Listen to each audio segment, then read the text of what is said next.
Is the ISIS narrative losing some charm as it comes up against actuality?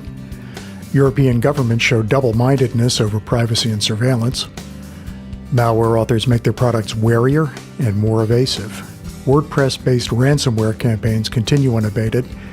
And just because you wear a white hat doesn't mean the law will necessarily recognize you as a good guy. This CyberWire podcast is made possible by the Johns Hopkins University Information Security Institute, providing the technical foundation and knowledge needed to meet our nation's growing demand for highly skilled professionals in the field of information security, assurance, and privacy. Learn more online at isi.jhu.edu.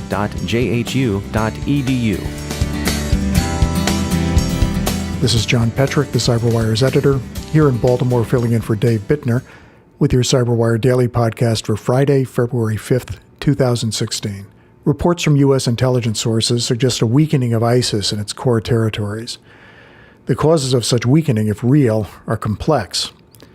They may include competition from a resurgent al-Qaeda, particularly in the Sahel and Afghanistan, an ISIS pivot to operations in Libya, encouragement of international recruits to stay home and work terror there, and simple combat attrition. But from the point of view of information operations, perhaps the most encouraging sign to ISIS opponents is a rise in desertions. The realities on the ground are increasingly seen on that ground as disconnected from the self-proclaimed caliphate's aspirational messaging. Concerns about terrorism, largely centering on ISIS but extending to other groups as well, continue to prompt governments to push for more comprehensive surveillance powers.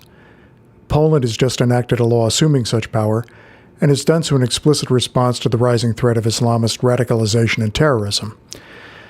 The EU is not happy about the new laws, but Poland is probably more bellwether than outlier in European surveillance policy. The United Kingdom and the United States are in talks about extending the UK's ability to serve wiretap warrants in the US. US officials seem surprisingly receptive to the proposal. Researchers looking into newly evolved strains of malware find that malcoders are paying increasing and increasingly effective attention to evasion and obfuscation. Trustwave, for example, describes how the neutrino exploit kit is now using OS fingerprinting to screen out devices that may be collecting information on the kit for purposes of defense, reverse engineering, and so on. Specifically, neutrino is parrying Linux machines, which are favorites of security researchers. And Palo Alto Networks describes a new custom backdoor, they're calling it T9000, that's adopted some fairly snazzy anti-analysis techniques. T9000 identifies, Palo Alto reports, some 24 security products and then customizes its installation to evade analysis.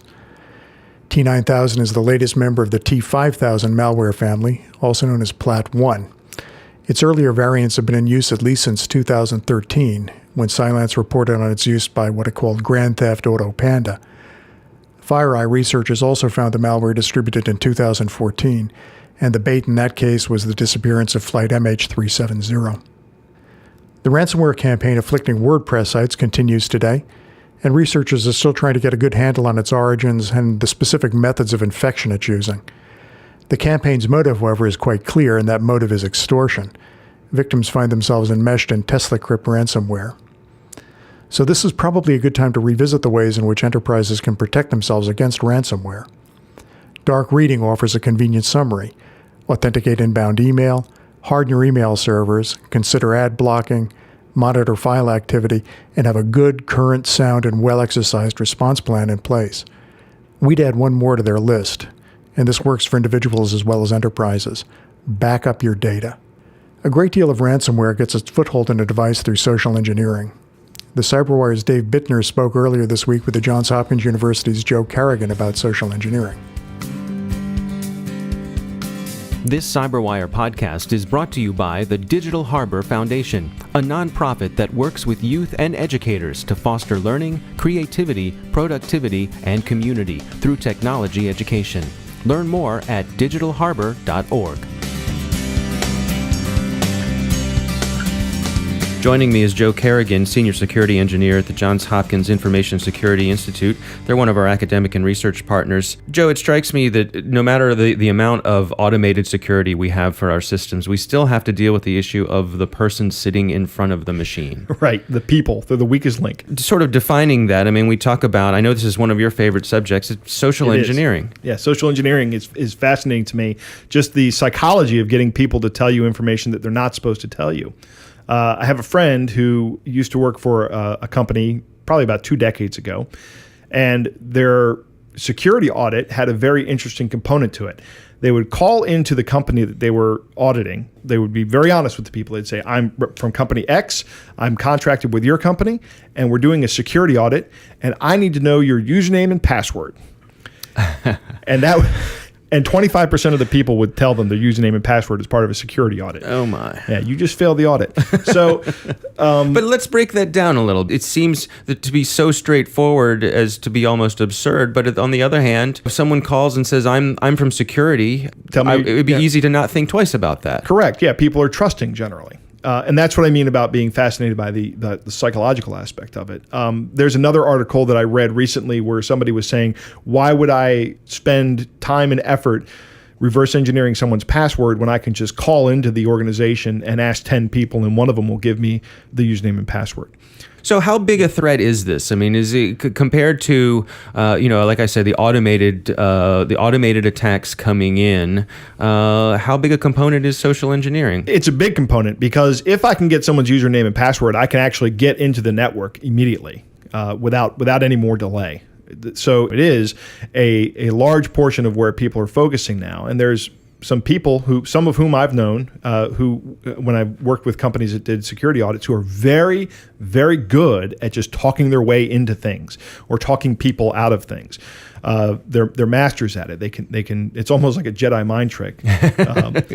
So there's an art as well as a science. Absolutely, to it this is very much an art. So if I am a company and I'm trying to protect myself against these kinds of attacks, is it a matter of training my people? What can I do? It is a matter of training your people. Then that's pretty much all you can do, because if you have people who are giving out username and passwords, that's a real problem. You have to educate everybody that nobody ever needs your password to get your information. It's something that nobody ever needs to use. And if I'm an administrator of a system, I don't need your password to access your files. I can either get the access or I can change your password. Joe Kerrigan from Johns Hopkins University Information Security Institute. Thanks again for joining us. My pleasure. We finish with 2 stories that may be about white hats or black hats. You be the judge. A Dridex botnet is showing some odd behavior. Instead of sticking to its customary last of passing out a banking Trojan, the botnet is instead replacing the usual malicious links with an installer for Avira antivirus.